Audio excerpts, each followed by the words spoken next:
Six lane দরকার। এই যে টু লেন, এইটা পাকিস্তান আমলে এই টু লেন হয়েছে, স্বাধীনতার পর আর এই টু লেন বর্ধিত করা হয় না। আমরা এই রাস্তা পদ্মা সেতু হয়েছে, কিন্তু আমরা কোনো রাস্তা পাই নাই। দক্ষিণ পশ্চিম অঞ্চলে তারা সুযোগ সুবিধা পেয়েছে।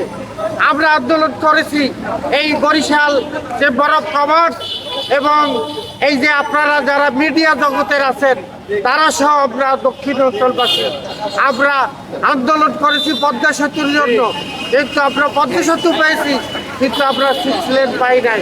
আমাদের উপরে বৈষম্য করা হয়েছে। এই বৈষম্যের প্রতিবাদ আপনাদের মাধ্যমে এই বৈষম্য দূরজনক হয়, এইটাই আমরা আশা করি। আধুনিক হাসপাতাল এই চিকিৎসার জন্য আমাদের নদী মাতৃক বরিশাল, রাত নদী খাল, এই ট্রেনে বরিশাল। আমরা বরিশালের মানুষ, আমরা চিকিৎসা পাই না ঠিক মতন। আমাদের আসতে হলে নৌকায় আসতে হয়, লঞ্চে আসতে হয়। সেই লঞ্চে, নৌকায়, বাসে আমাদের ঢাকা যেতে হয় চিকিৎসার জন্য। অনেক ব্যয়বহুল এই চিকিৎসা। এই চিকিৎসাটা যদি বরিশালের কোনো একটা জেলায় এই আধুনিক হাসপাতালটা হয়, আমরা চিকিৎসাটা সুন্দরভাবে পাবো এবং স্বল্প খরচে আমরা চিকিৎসাটা করতে পারবো।